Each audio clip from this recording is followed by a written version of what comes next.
呢，它的情報能力雖然這個是非常強，但是呢，其實它會遞減的。戰事一拉長，有時候情報是怎麼樣？需要靠內線，因為你越長，他們越會保密，你越難去掌握情報。然後他反情報做得很好。伊朗呢，他會靠什麼力量呢？他會去中心化的一個指揮部，可能要集中開會。他現在可能不會這樣做了，他會分散，你很難去執行這個斬首。他也用無人機跟飛彈來打消耗戰，他用消耗戰來讓你的這個美國戰術是獲勝的，但是你的戰略呢，其實是會陷入一個消耗戰，你未定。從2月28號這個開戰以來呢，美軍已經損失至少16架軍機啊，其中包括了10架死神無人機被擊落。那這2天呢，甚至也傳出了美軍最先進引以為傲的這個 F-35逆蹤戰機呢，也疑似被伊朗的火網給擊中，被迫緊急降落。相關的訊息當然必須要等待進一步的證實。而美國參謀長聯席會議主席就是凱恩呢，他也坦言說，美軍目前只擁有局部制空權，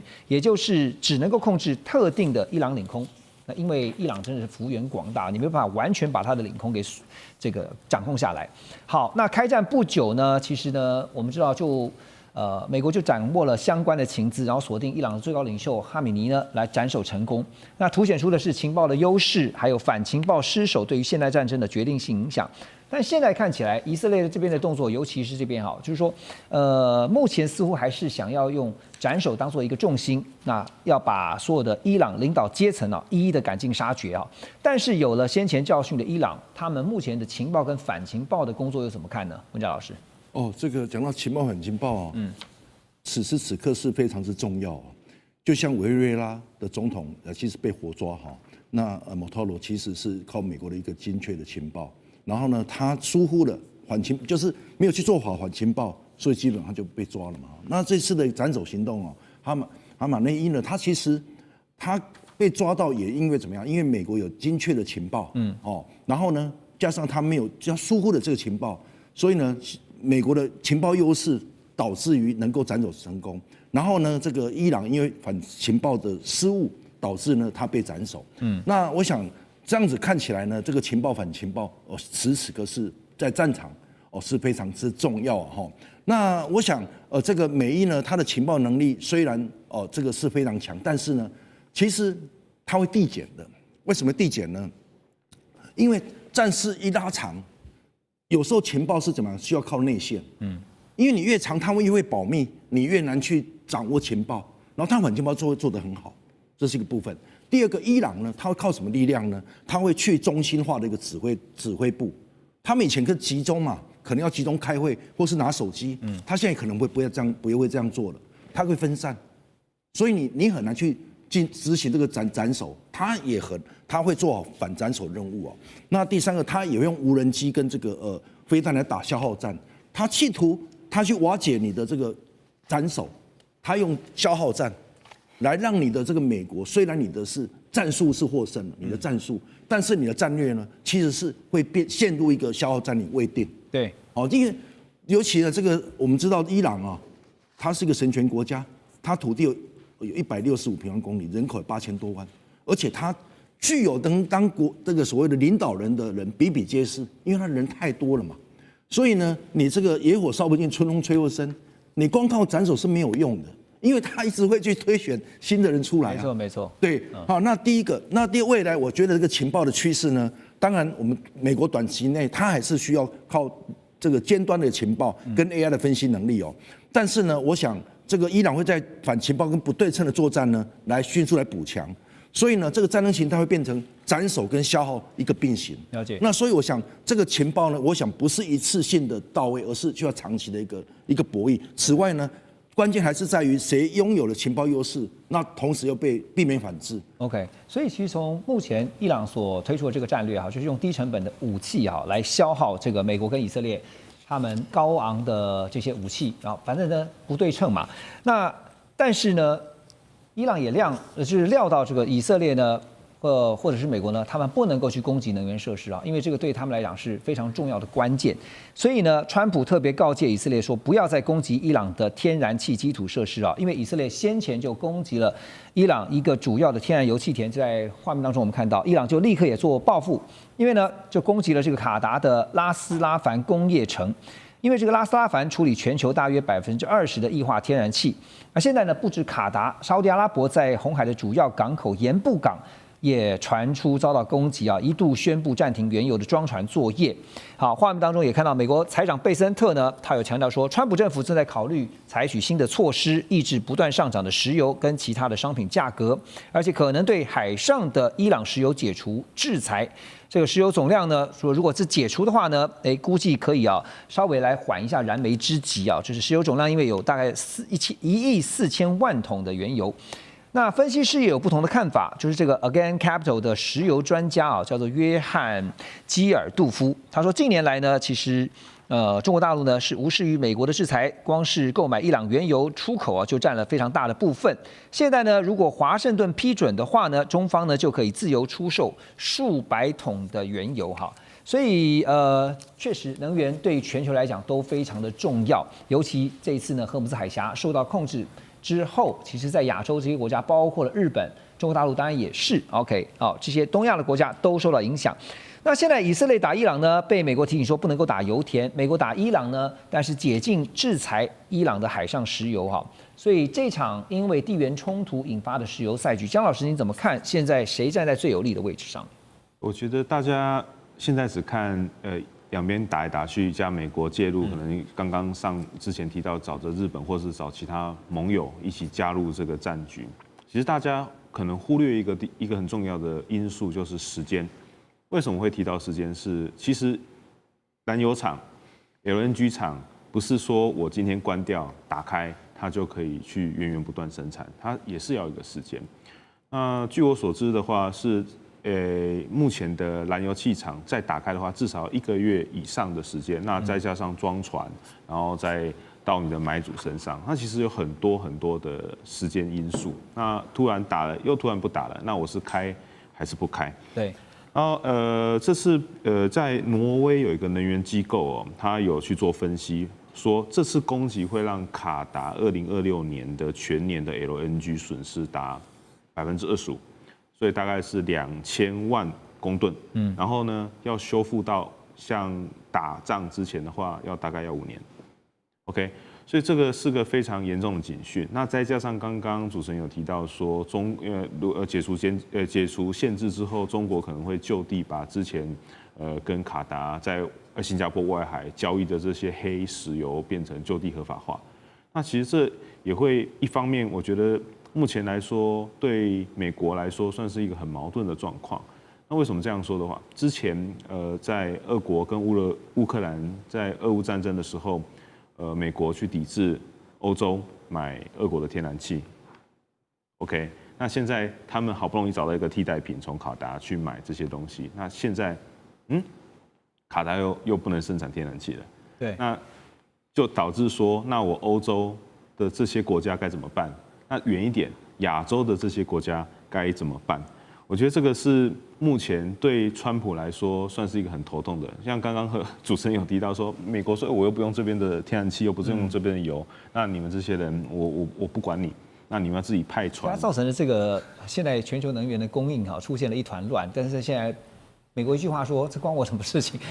你覺得這聽起來不會覺得很可笑嗎？好，另外還有就是有一個簡單的問題啊，因為我看到了一篇分析啊，是說現在還有一個隱憂，就是有關於氦氣的供應斷裂啊，因為氦氣是液化天然氣製成的一個副產品。然後呢，這個現在不只是因為石油受阻，然後造成這個包括石化產業啊非常的慌亂以外。氦氣的供應中斷對於半導體製造，因為您是這個半導體科技相關的研究學者哈，對於半導體製造的影響評估怎麼看？其實基本上石油啦，半導體常用的就是氫氣，就越乾淨的東西，其實在半導體製程用的越多。那包含我的蝕刻。那其實大家一直在講半導體，可是很多東西是忽略，是我們的民生化工都要用這些東西。那到時候可能我們第一個，因為半導體說實在的，頂多我們最常用的就是這些手機、電視。那其實不用手機、不用電視、不換芯不會怎麼樣。可是你不可能不開車、不點燈、不穿衣服。所以我覺得後續很大一部分是要去看後面民生化工品的狀況。針對這次對於伊朗的行動，哈，川普在上個禮拜他已經明確表示，美國無意向伊朗來部署，甚至是出動這個地面部隊。同時也透露說呢，美國已經要求以色列總理納坦雅胡避免攻擊伊朗的能源基礎設施。但是呢，以色列 Channel 12他們報道說，以色列國防軍總參謀長扎米爾在最近的一次內部會議討論時表示，以色列對伊朗的軍事行動甚至還沒推進到一半。所以現在以色列的態度也很關鍵，就是這場仗到底要打多久呢？而根據美國五角大廈的統計數據啊，從2月28號戰事爆發以來，美軍已經對伊朗海軍、飛彈、無人機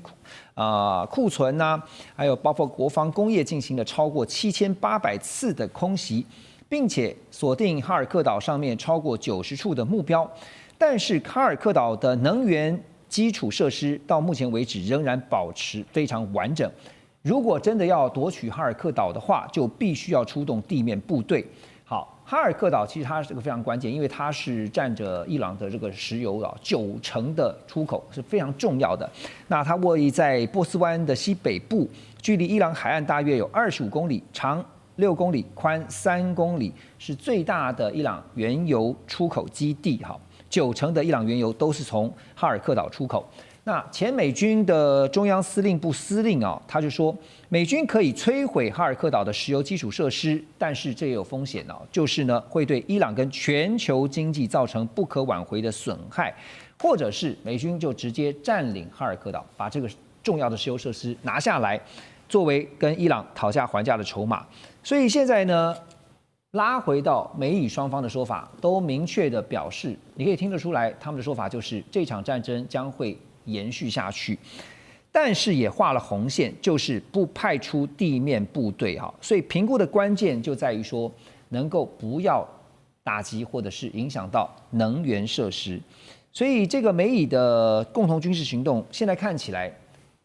對美以雙方來說，聶老師覺得他們是覺得老神在在，勝券在握，還是說其實他們的計謀早就被伊朗看穿？我覺得這次都打亂了。一開始和平談判的時候，美國要求的是4大目標，前2個目標是它最重要的。第一個就濃縮鈾停止，要你的核計劃、核設施不要再發展；第二個你的導彈不要再做得這麼厲害，要不然又出現第2個北韓，我美國還受得了嗎？那以色列一直誘引我，就是說，他這個原因你一定要打，所以美國就說，有道理。我不要讓他成功有一個長程甚至洲際導彈，甚至夾帶的核，因此這是我的目標。現在根本沒有完成這2個目標。川普不但說我贏了，什麼叫勝利在握？他講了多少次我贏了？我打了他好多地方，從2000多個地方到7000多個地方，這樣打爛了人家的家園，甚至打死了那麼多小孩，叫做贏了嗎？我覺得現在有很多的疑問，這是邏輯思考。第一個，美國是一個聰明，這個川普總統要占哈爾克島，哈爾克島在西北邊。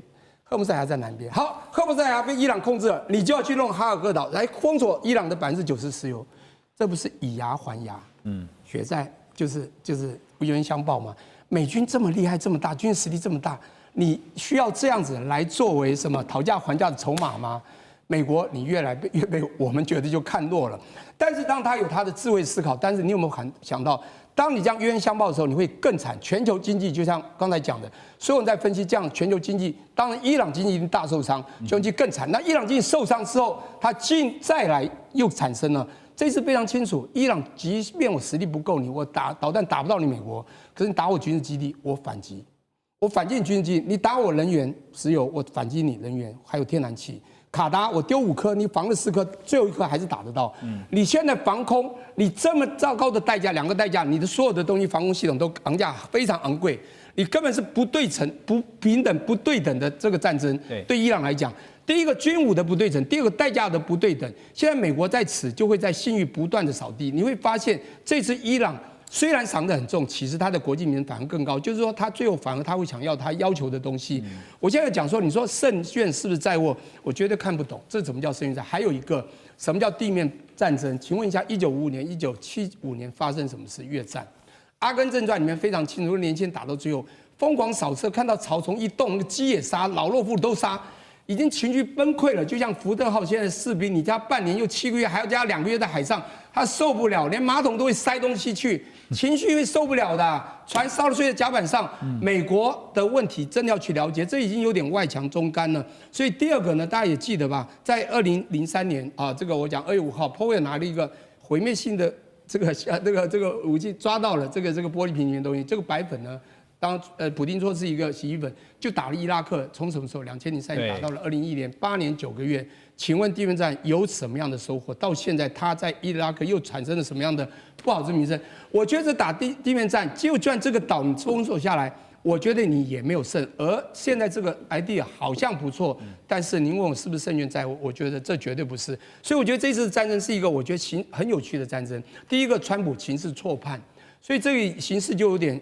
轉型了。所以我剛剛一直在講這個戰爭，我認為啊，如果國際在美國霸權還沒有辦法能夠完全要求，或者說我們不要講要求，就是用不管示好的方式或怎麼樣的這個誘因的方式，讓這些國家跟他剛剛講自由行動也好，或者跟美國一起來抵制現在戰爭。美國這個我剛剛講霸權的上中，這一次真的會被敲響。伊朗的國家通訊社啊，就是塔斯尼姆通讯社報道說，伊朗政府也放話了。說已經組織了上百萬名的戰鬥人員，包括他們的正規軍，還有民兵，準備投入地面作戰。那最近呢，還看到有大批的伊朗青年呢，紛紛向伊朗民兵組織巴斯基以及呢伊朗的這個伊斯蘭革命衛队表達說要參與作戰的意願。伊朗軍方也宣稱，他們說呢，美國想要用自殺式的戰術來強行開放荷姆茲海峽，而伊朗也準備好了應對他們的自殺式戰略，就是要達到最後的目的，讓荷姆茲海峽維持關閉的狀態。不過我們也知道，伊斯蘭革命衛隊最死忠的人數大概算了一下，也差不多10萬人而已啊。究竟現在伊朗講的這個100萬大軍是從何而來？好，他當然現在100萬大軍包含他現在手邊所有能夠動員的人力加總起來，但其實即便是真的能夠动員到100萬大軍，哈，我個人認為這次的這個地面部隊地面作戰呢，要能夠打起來幾率並不高。為什麼？因為現在主要是美國能調動的部隊數量非常有限。因為你看，我們如果說從這個過去幾次啊，包含1991年第一次波灣戰爭跟2003年第二次波灣戰爭，美國光是應付一個伊拉克，它集中的部隊的數量就遠超過今天的這個部隊的這個數量。然後而且當然不可否認，當初打伊拉克的時候，前面一段的時間的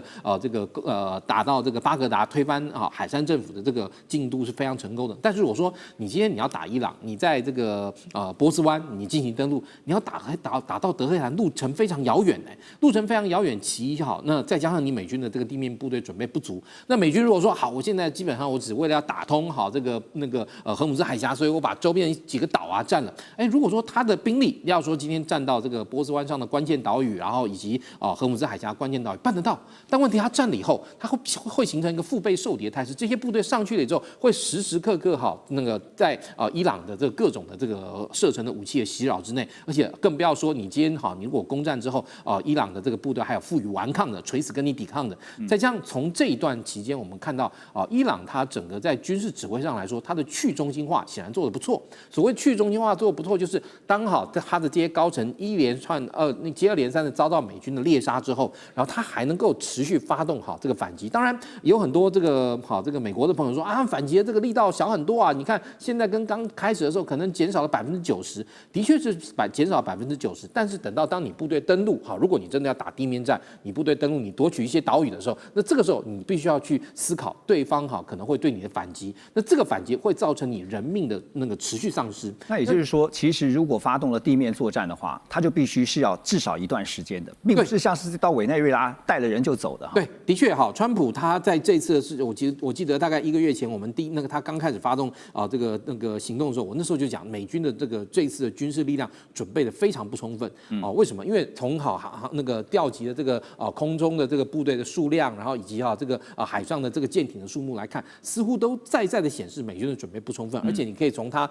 打到現在3個多禮拜的這樣一個情況來看的話，美軍他當初的這個戰術指導，你雖然說可以說因為他依賴他的高科技武器在戰場上的表現非常優異，但是整體來說他缺乏一個戰略指導。也就是說，我今天我這個仗開始打，我要怎麼結束？你有沒有想過你要怎麼結束這場衝突？然後你就去開始邊打邊調整。對，現在看到情況就是邊打邊調人，所以就一直發生 tackle 這種事情嘛，對不對？但如果說今天他當初是有所準備，甚至於已經這個處心積慮，真的要把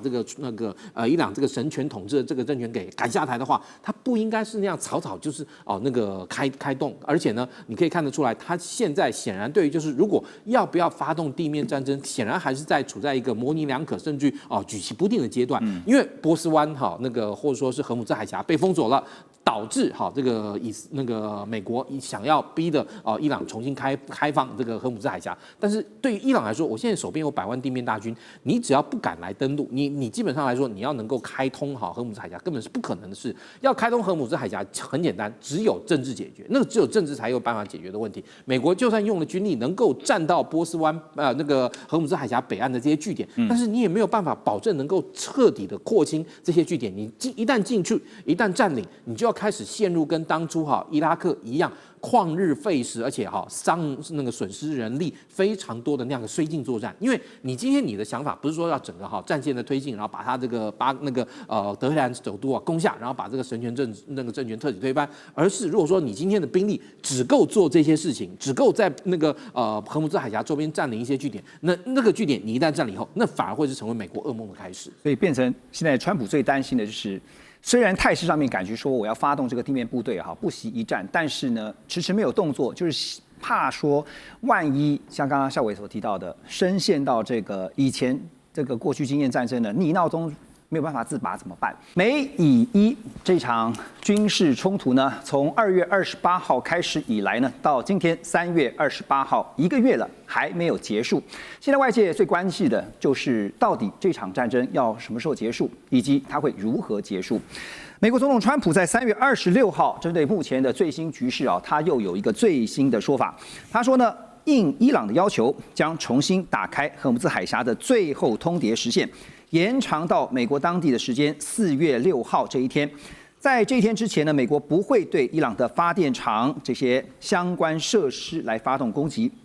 但立刻遭到伊朗方面的否認說沒有要求美國暫停攻擊這件事情。而另一方面呢，美國國務卿 Rubio 3月27號在法國參加 G7 外長會議時呢，向歐洲的盟友表示，對伊朗的戰爭還會持續1個月，而美軍可以在不派出地面部隊的狀態下完成戰爭目標。可是《華爾街日報》呢，卻又報道說，美國的這個五角大廈正打算加派上萬名的地面部隊，包括現在我們所知道的2機作戰部隊，還有第82空降師等等，前往中東地區，讓川普在和伊朗談判的時候有更多的軍事選項可以運用，也就是呢，拿軍事力量作為他的後盾，那到時候跟伊朗談判呢，增加對伊朗談判的壓力。不過伊朗方面也聽到了，他們說我們準備好了，100萬大軍等着美軍來。先來看一下，這是《工商時報》他們整理出來的，包括了現在對峙的美國、伊朗跟以色列。現在大家也在看的是中國大陸的角色是如何。美國方面剛才也聽到了不斷的強調說，已經進入到最後階段了，也敦促團隊要堅守川普呢公開提出的說4到6週一定要結束這場戰爭。另外呢，不斷的強調說是伊朗非常渴望達成協議好，但是伊朗說沒有這回事，而且呢，現在呢也針對美方所提出，在這個禮拜我們知道他們提出了15點的和平提案，但是呢，伊朗立刻就提出了拋出這個結束戰爭的5個條件。其實坦白講，你詳細看你就會發現，其實雙方根本談不攏的。好，以色列這邊呢，則是強調說，任何協議都能夠讓以色列保留先發制人的攻擊選項。中國大陸呢，則是由外長對外表示說，美以雙方現在都在釋放一個談判的訊息，出現了一線和平的曙光。我們特別來進一步看伊朗方面提出的5個因為在美國提出了15項的這個和平說要談判的條件之後呢，伊朗方面立刻就提出了5點第一個，徹底停止侵略跟暗殺，還有呢，具體要確保不會再發生戰爭，也就是要永久停戰。第3呢，就是一定要賠償。再來就是要結束所有的領域，以及對中東所有相關反抗团體的，也就是代理人，你不要去找他們麻煩。第5個呢，就是國際社會必須要承認並且保障對荷姆茲海峽行使管轄權。意思是伊朗說，我必須要擁有荷姆茲海峽的這個控制主權。好，那現在呢，聽到川普這邊呢，你可以發現他真的是說法一變再變改來改去。現在又突然自行宣布說，對伊朗的這個攻擊的最後通牒就是壓到4月6號這一天。4月5號，大家知道，在美國這邊要歡慶的是復活節哈，所以壓在這一天背後到底有什麼策略？所以我請教大使啊，您覺得現在不管是美國也好，伊朗也好，其實雙方都很想談，是這樣子嗎？我想比較想談的應該是川普，要不然他已經taco2次了，48小時變加5天，對，5天現在又多加10天，那他也沒有把戰爭增高，因為這個基本上他如果真的就他所警告的，你不談我就要打你的電廠跟你的能源設施的話，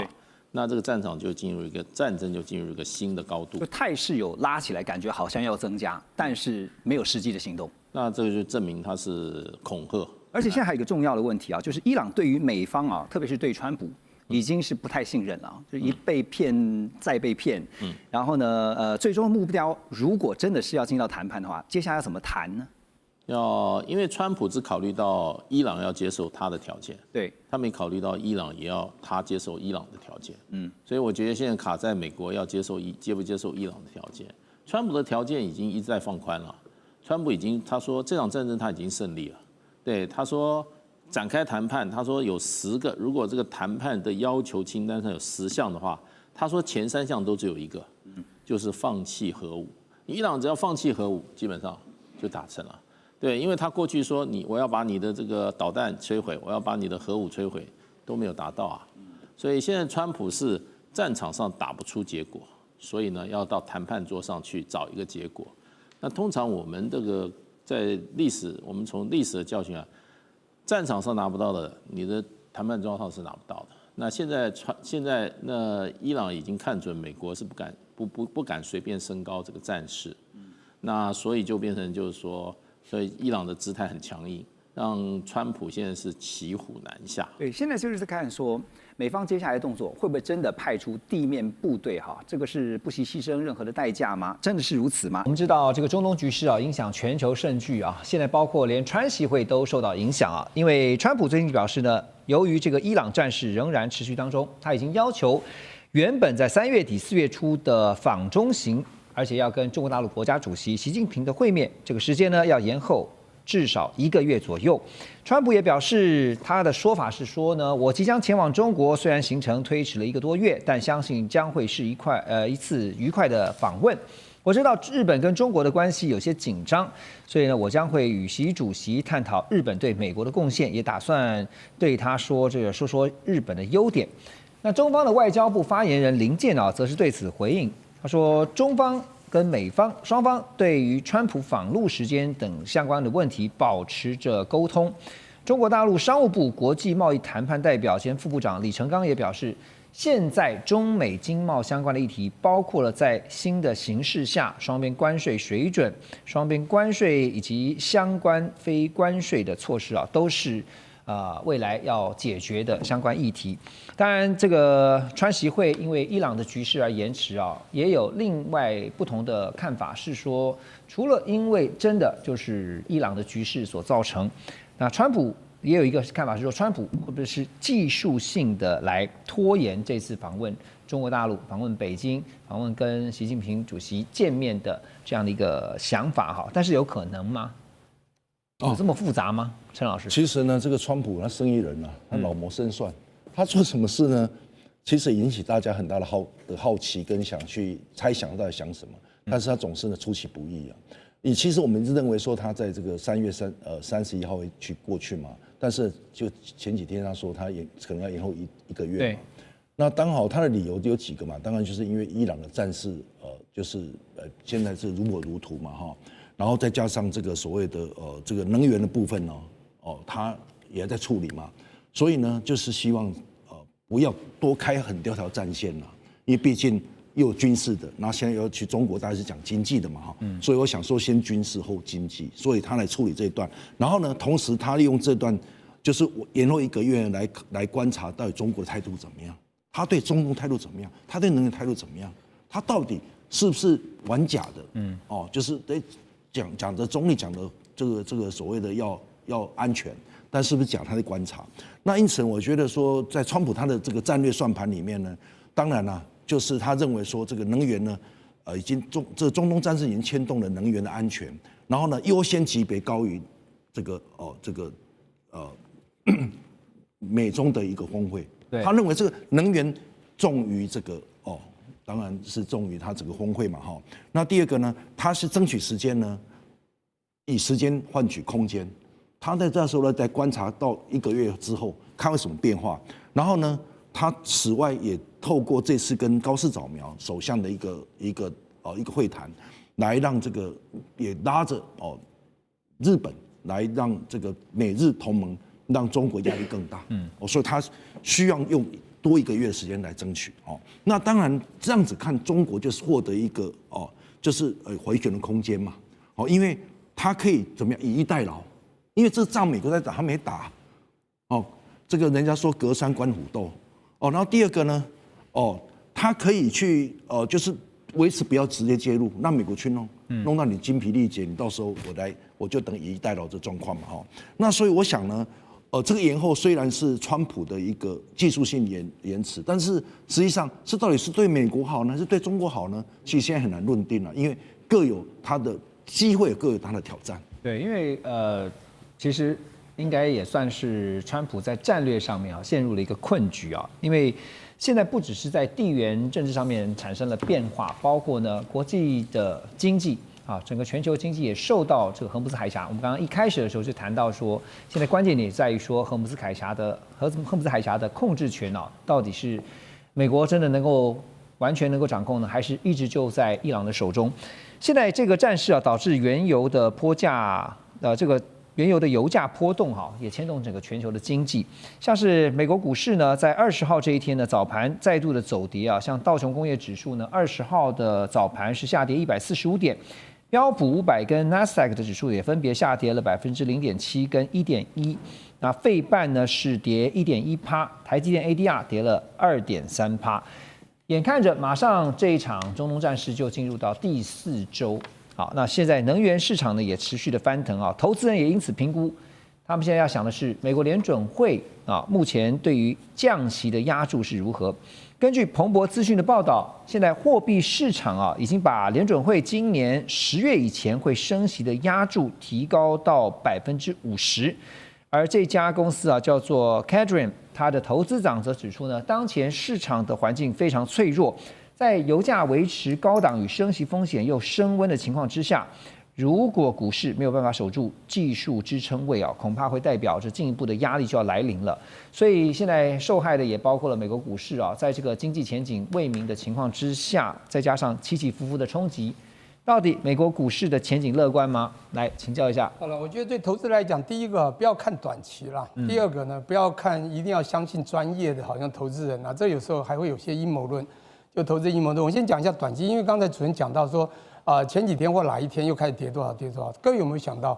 股市是什麼樣一個市場？它是算秒的，每天都有人在撮合。我跟你講股市如潮水，對，月亮有圓缺。我跟你講，股市漲漲跌跌，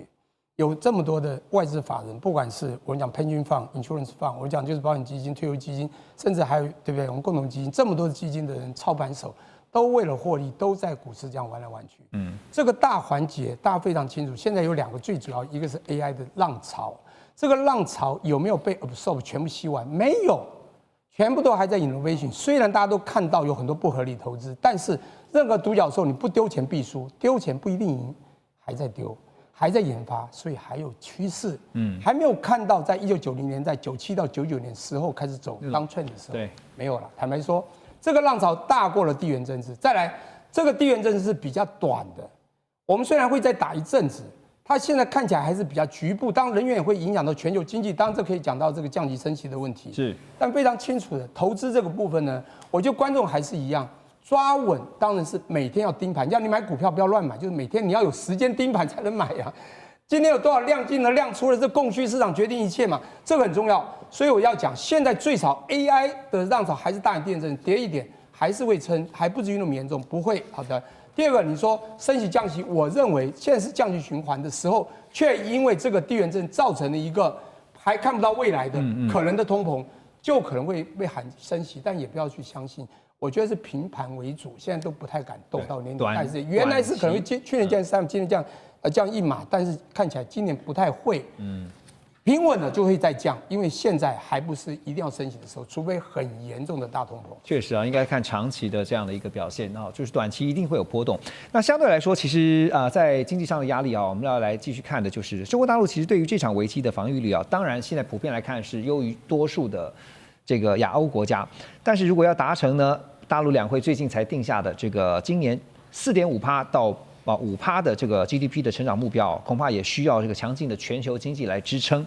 那法國的外貿銀行亞太首席經濟學家他就認為說呢，伊朗衝突對於中國大陸的主要威脅在於可能會抑制全球的消費力道，那進一步的影響到中國大陸的出口。他也指出啊，經濟模型顯示說，油價上漲25%呢，將使得大陸 GDP 成長減少0.5個百分點。另外就是匯豐銀行的亞洲首席經濟學家叫范立明，他表示，大陸現在已經廣泛採用電動車，還有太陽能、風電啊，還有電池的一些高產能，那就是要進一步增強在全球的競爭力哈。所以江老師，這個相對於通膨，那中國大陸現在面對的其實是通縮的問題啊。中國大陸的經濟多大程度，您覺得在這次的這個伊朗戰事的情況之下，哈，它會受到衝擊？我們要評估的是哪些項目或者是一些面向？您覺得？其實目前來說，以伊朗這個事件來說，目前看起來的贏家，目前是中國大陸。為什麼？剛剛有提到從伊朗來的原油黑油漂白，那再來是因為伊朗關係，所以能源是非常重要的。那剛好中國在電動車、在電池、在太陽能板、在儲能裝置、在稀土上，目前都是中國主導的。OK， 那川普也不是笨蛋。所以我相信，川普延後1個月，他一定會在這1個月裡面憋什麼怪招，要中國就範。為什麼？因為美國要期中選舉了。那我川普一面要表示出對國內我是個很在國內裡面我要表示對外是個很 tough 的人，對外要表示我最會談判了，我最厲害了。你看每個人都在哭着求我。我們知道這個美國跟以色列聯手打伊朗呢，已經進到了第3個禮拜了。3個禮拜馬上過去，即將要進入第4周啊！到現在什麼時候會收尾？目前的關鍵點在於荷姆茲海峽的控制權在誰的手上？伊朗宣布封鎖荷姆茲海峽之後呢，現在衝擊到了全球的能源市場啊，包括經濟也受影響。而現在呢，又傳出了也門的胡塞組織要進一步，他們要跟進。他們說呢，要加碼跟進，因為根據俄新社的報道，胡塞政治局成員布海提表示呢，為了要支持伊朗，他們也準備跟進封鎖另外一個海峽，叫曼德海峽。在畫面當中，我們也看到這個相關的地圖哈。好，那這邊有個圖板，讓大家快速來了解相關的地理位置。我們看到的就是呢，現在在講的是這個關鍵，大家這幾天一直在討論的荷姆茲海峽在這邊，而我們目前講的這個曼德海峽呢，就是在荷姆茲海峽的東南方左右，這是阿拉伯的整個半島。這個曼德海峽為什麼重要呢？因為它是紅海通往阿拉伯海，那在過去呢，就是我們所在的亞洲了。所以現在也門的胡塞組織說，他們呢在荷姆茲海峽之後，現在也要進一步的來封鎖曼德海峽。曼德海峽呢，它是連接了歐亞非這3大洲的水上走廊，占着世界這個海上石油貿易量啊，總共看了一下數字是6%。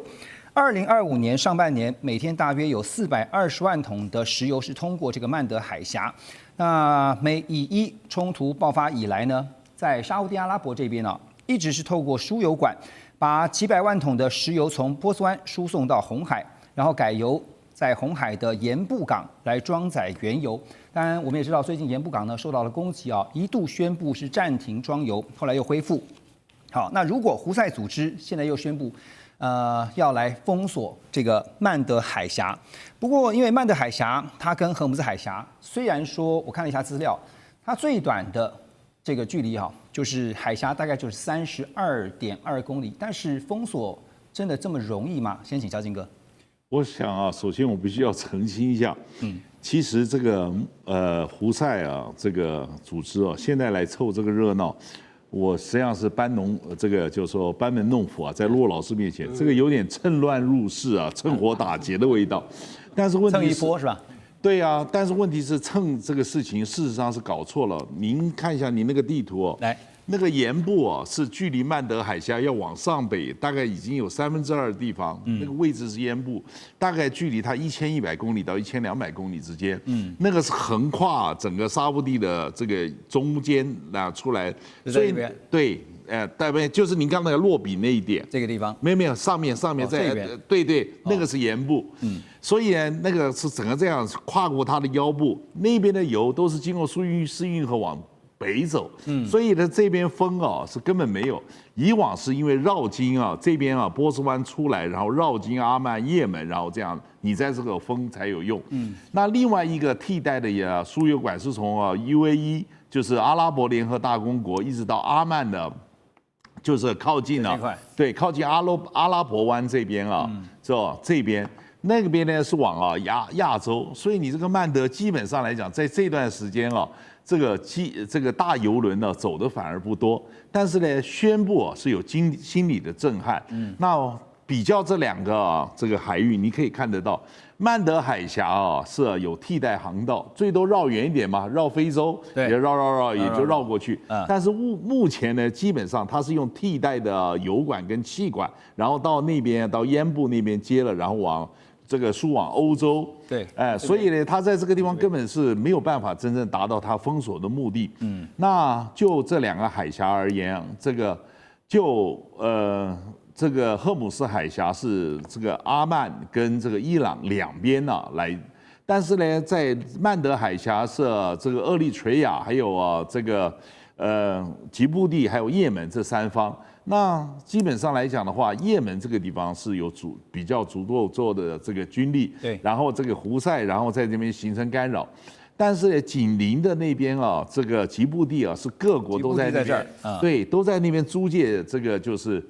租借軍事基地。那事實上上次呢，就是說很多人把它判定說他這個做的封鎖並不是那麼成功。我覺得我們要糾正那個觀念。這個所謂成不成功，不是說把它封得死死的就叫成功，滴水不漏那種感覺。對，不是，你只要能夠改變了它整個航運的生態。而且呢，我們知道我們的無論這個物資的供應鏈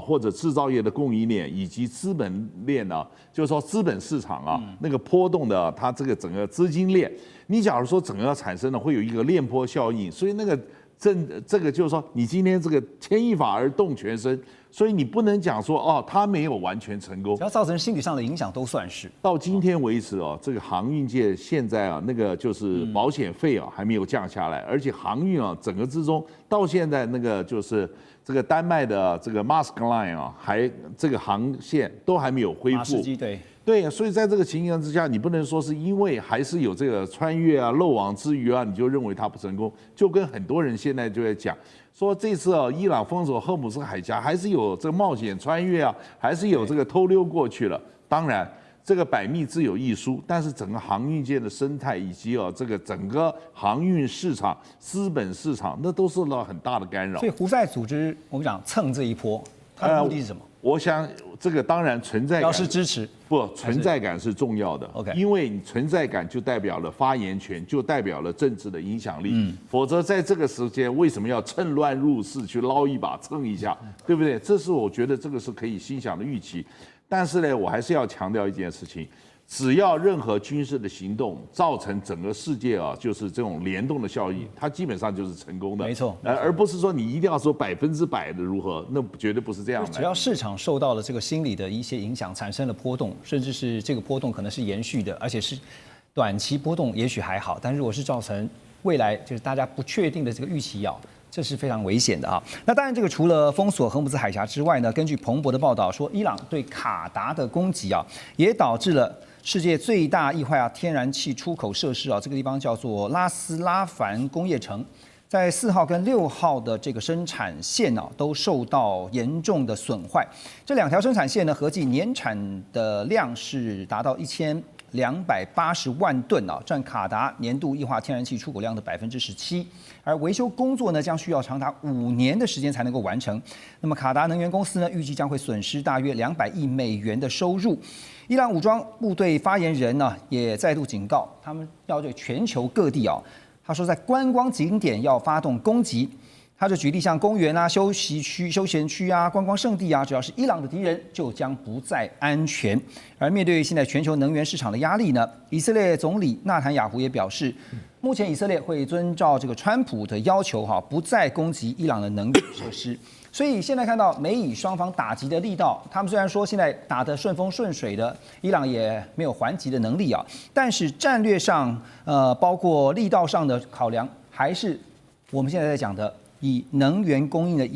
不影響能源供應為主啊。那這會不會是繼續打下去美以的軟肋呢？老師？對，這個其實我們看到這個中東戰爭，我們現在看的就是你就看卡達啦，或者像什麼公園、休閒區、觀光勝地。我們看的基本上是戰爭會不會擴大啊？那麼或者我們講外溢。那我們想說戰爭擴大呢，其實有2個概念，一個是水平的，一個是垂直的啊。垂直的擴大呢，那就是武力攻擊的這種程度啊。你越打，比如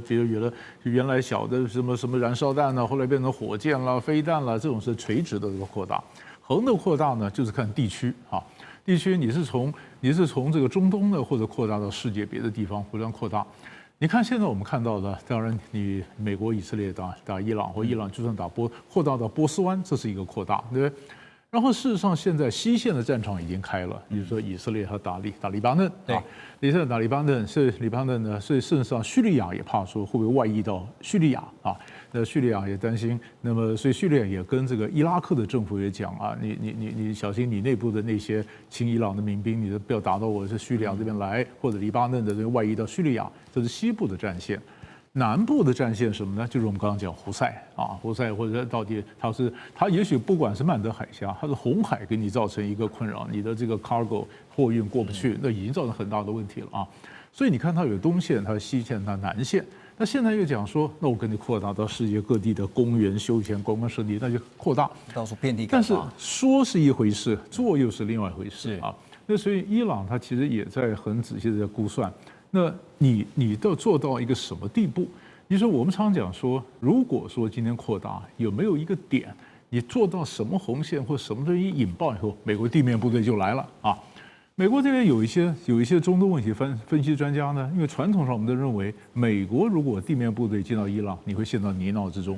但是另外一批中東問題專家說不是。他說：“伊朗事實上，你地面部隊進來，對伊朗來講那是個夢魘，你知道，因為他這個地面的部隊很多其實很糟糕，沒有辦法阻擋美國的入侵。啊，不管你怎麼說，但是美國會不會派地面部隊進來，要看你這個擴大到一個什麼地步。所以不管是垂直的或水平的，大家都在算哪一個點我可以容忍到什麼地步，或哪一個點忽然引爆，到後果不可收拾。對啊，所以我說的話是嚇你，或者我是要造成全世界造成震撼。”那麼最好攻擊一些人，讓別的國家給美國一些壓力，給以色列一些壓力啊。美國國內也人講說不要再打了吧，這可以停了吧？哈，先造成心理上的恐懼。對，然後就是你可以川普會覺得很大壓力嘛。你這一打下來，會不會陷到泥淖之中？然後他的 MAGA 的這個陣營已經開始逐漸分裂了啊。那川普在想，那這樣再打下去，我期中選舉還要不要選？所以他造成的整個影響，先看打不重要，重要是我先講